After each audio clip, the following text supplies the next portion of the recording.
So Seattle's own Starbucks, they abruptly closed a popular First and Pike Street store that is literally right across the street from the Pike Place Market.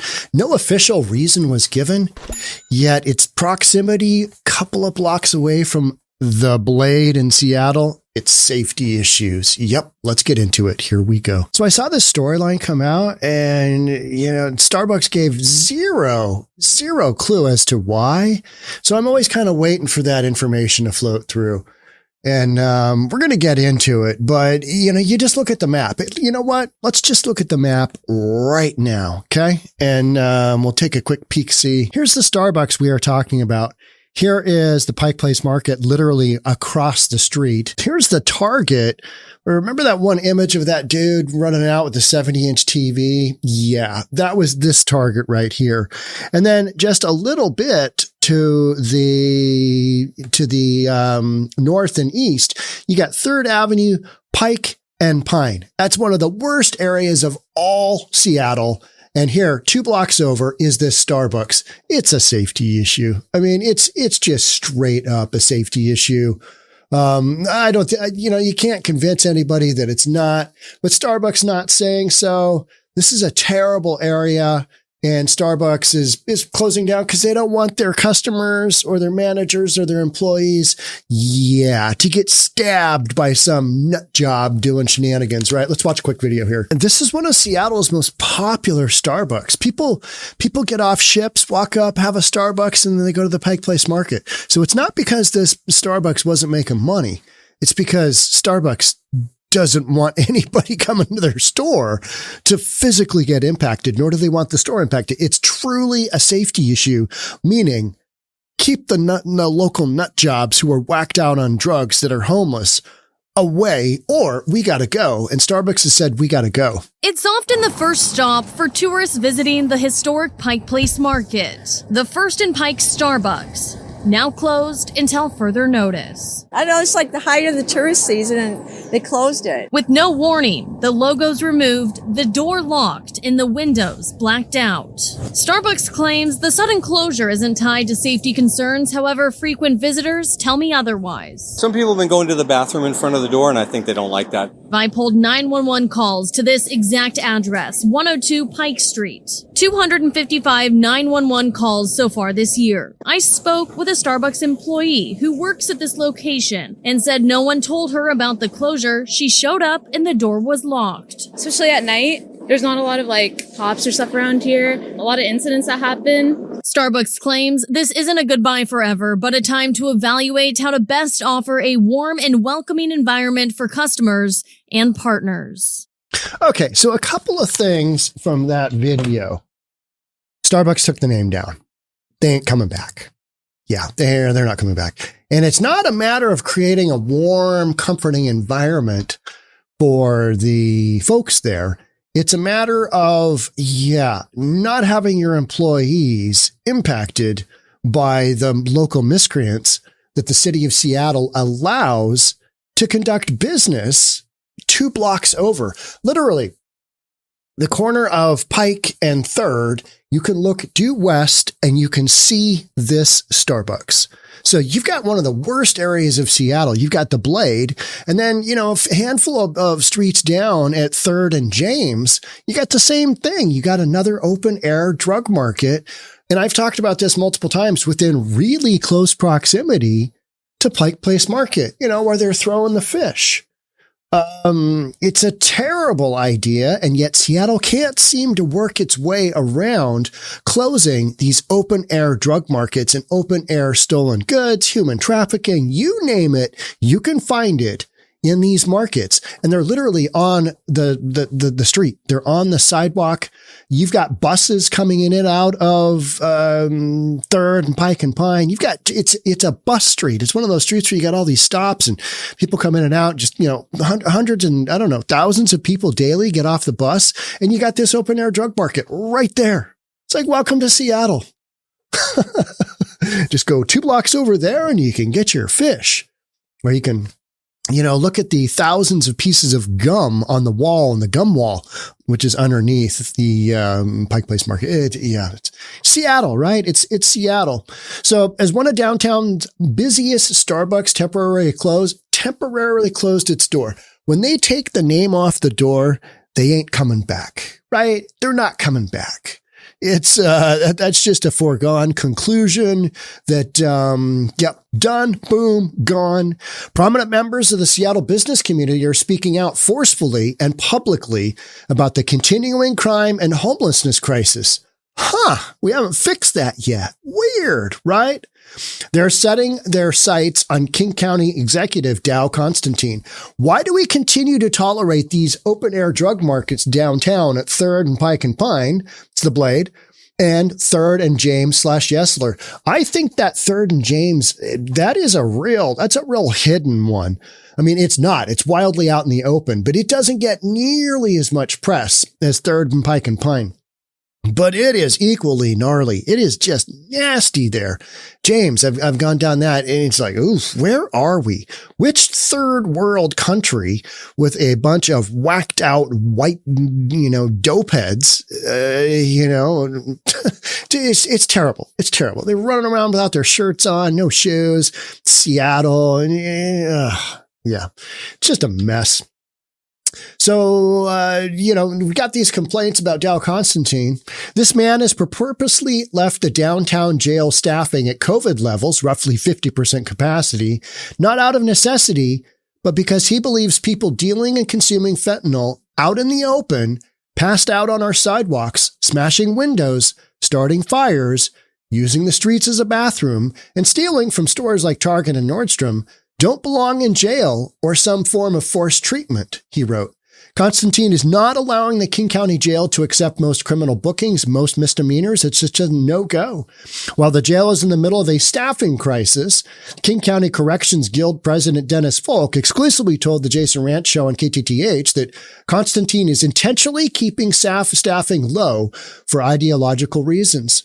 Constantine is also trying to permanently close the King County Juvenile Detention Center. And that, my friends, is how you get to where Seattle has these areas that are just terrible. Yeah, we need to create a warm, welcoming environment. And you're like, okay, how about you incarcerate some of these shenanigan-producing miscreants? Get them off the streets? Oh, we're not doing that because, we're just not. It's Freeattle. We're not doing that. And, Seattle's city prosecutor repeatedly keeps stating, hey, we don't have enough room, King County Jail. We need more room so we can lock some of these people up and get them off the streets. And literally, 𝗪𝗏𝗘𝗠𝗜𝗨𝗠 he's not going that direction. It's like, no, justice reform. We need to allow these people to run around so Starbucks can continue closing more stores. The area we are talking about is, in that area, you've got PCC, which is a co-op, a grocery co-op has shut down. You've got the Nike store has shut down. You've got Columbia has shut down. Just about every kind of store you can conceive of has shut down. Right. So on 3rd in this quadrant right here was a big Amazon office, and Amazon has said, we're not sending, this was after the pandemic was kind of over. Amazon has said, we're not really going to send our employees back there because guess what? It is not safe. It's not safe. You got a bunch of nut jobs whacked out on drugs, selling drugs actively. Here is the Westlake Park. I did a live stream not that long ago, within the last year, I think. Was it 2 years ago? Wow. Time flies when you're having fun, right? So literally right here, a dude jumped into kind of this little alleyway deal here, bought some drugs, jumped back out here, jumped down onto his, lying cross-legged on the sidewalk and started injecting whatever it was in between his toes. And then he jumped up and started following me. Just one of those urchin type deals where you're like, what are you? You're a nut job. You're on drugs and you're following me. This is great. And I'm live streaming, perfect, right? So During Seattle's busiest tourism season, coffee giant Starbucks abruptly closed the doors. Yeah, and it was like that. Literally, the employee rolls in and, oh, yeah, I guess we're not working today. It was just that sudden. And I think Starbucks does that because then, they can kind of lie low and, yeah, we need to create that warm environment, but it's not happening. Therefore, and they won't say when the store is opening. But literally, when you scrape everything off of the windows, just batten down the hatches, you're not coming back. You're not coming back. Amazon's not coming back. Yeah, it's just not happening, right? It's not happening because there's too much risk involved. And if you were to take on similar office space, you do it in an area where you don't have this absolute silliness going on. But Seattle, this is what we're doing. We just keep ignoring all of these issues. And then, that's weird. Starbucks is gone. It's just so strange. I love the corporate speak here. After careful consideration, we've thought about it. We've shown concern. After careful consideration, we've determined it's best to temporarily close, and then temporary becomes permanent, just temporarily close the store at First and Pike in Seattle effective July 31st as we evaluate how best to offer. It's their issue. I mean, they have not been offering a warm and welcoming environment for customers and partners, employees at this store. Okay, so you need to figure out how to do that, even though you got stores all over that are already a warm and welcoming environment. I've been in that Starbucks. It's fine. It's the knuckleheads doing shenanigans out on the sidewalks and coming in. They're the ones that you need to be worried about, right? It's not inside the store.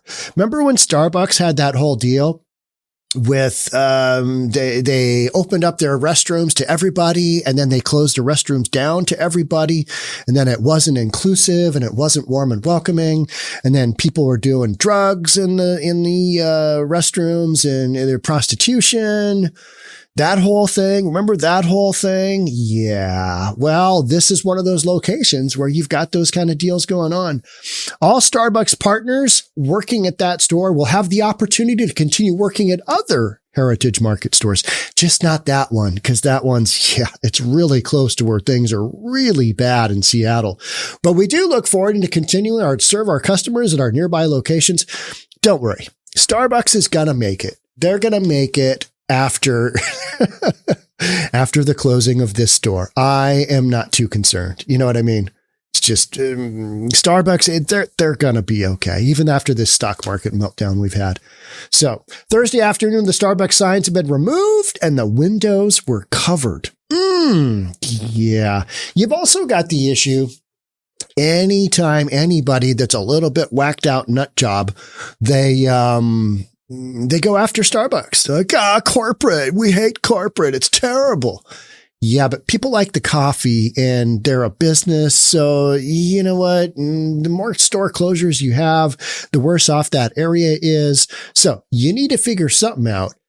But, Seattle police have done emphasis patrol after emphasis patrol on this area. They've been doing it since the 70s.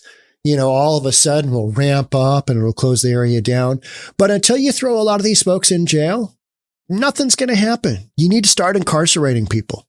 And Seattle's just not, we're not on that page. And especially with our leadership, King County Executive 𝗪𝗥𝗘𝗠𝗜𝗨𝗠. Got to start throwing some people in jail. That's what you need to do. This whole notion of everybody that's on drugs, they just need a chance. They just need to be able to work something else. No, you got to keep the streets safe. You got to start throwing people in jail and putting them in jail for a while. Take them off the streets. I don't care if they get rehabilitated or not. Maybe they need treatment. Maybe you need to figure out how to get them treatment. But we're not doing that involuntarily. We're not doing any of that in Seattle. And that's why businesses are closing and more businesses will continue to close down. Now, here's another interesting one.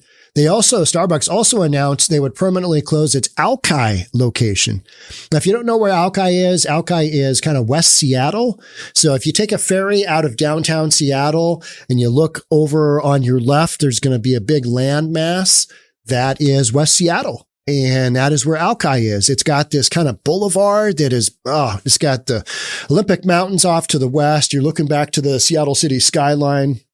You can see the Space Needle right there. It's epic, the Seattle visuals, but it's a little rough on 𝗥𝗘𝗘𝗠 as well. You've got shenanigans happening there as well. So Starbucks is having to close these things down, because they don't want to take on the liability of how many police calls did we say we had? 220 something out of that one video. That's just this year. The year is what? 3/4 over, something like that. And they've already had 200. It's like one a day, right? It's one a day. It's a call, one a day to 911.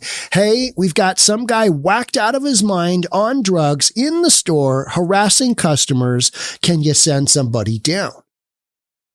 On an ongoing basis. And then after a while, management just says, you know what? We're done. Sayonara. And then we're going to give this ridiculous exit stage left speech. It's temporary. It's all about us. Warm environment, gone, closed. And then nobody really questions it. And people are like, why did Starbucks close down? Why did Starbucks close? Because it's safety issues. Those areas of Seattle are not safe. Now you go a little bit further east. You're in South Lake Union. Regardless of the four people that were shot on Sunday night, Monday morning, whatever it was, it's mostly a safe area. You got crazy stuff going on all over Seattle right now. You've just got this crime surge happening. And yet the FBI keeps telling us, nope, numbers are coming down. They're coming down. It's all safe out there. For large areas of Seattle, they are more safe than others, right? More safe than others. Same thing with Portland. You've got these neighborhoods that are just rife with violence, and then you've got these other areas that are not. Well, Seattle is kind of really pocketed. It's really interesting how some neighborhoods just get all the calls, right? This area of Seattle is particularly vulnerable because you've got so much tourism coming in and out of there. It's crazy because here is the waterfront park. Here's the piers. And this is where the Seattle Great Wheel right here. And here's your Starbucks. All the ships come in and out of here. All of the massive, massive cruise ships come out of these docks. They'll go up to Alaska. They'll go to Canada, Victoria, Vancouver. They go all day long. We have literally millions and millions and millions of people that come into downtown Seattle, this location, and they go to that Starbucks, but not anymore. Just we're not doing that. We don't play that game. It's interesting. So until Seattle kind of gets their criminal element squared away and gets some of their street safety, when Starbucks is shutting down stores willy-nilly, yeah, that's when you know you've got the shenanigans, right? You do. Seattle's got them. And make sure you're subscribed because we're going to keep on talking about them because they're not going away. Till you start throwing some people in jail and really waking people up to the fact that, hey, we're actually getting tough on this stuff. It's not just going to disappear. It's just not. So make sure you're subscribed, hit that notification bell, and I'll see you on the next one. Thanks for being here. We'll catch up soon. Bye.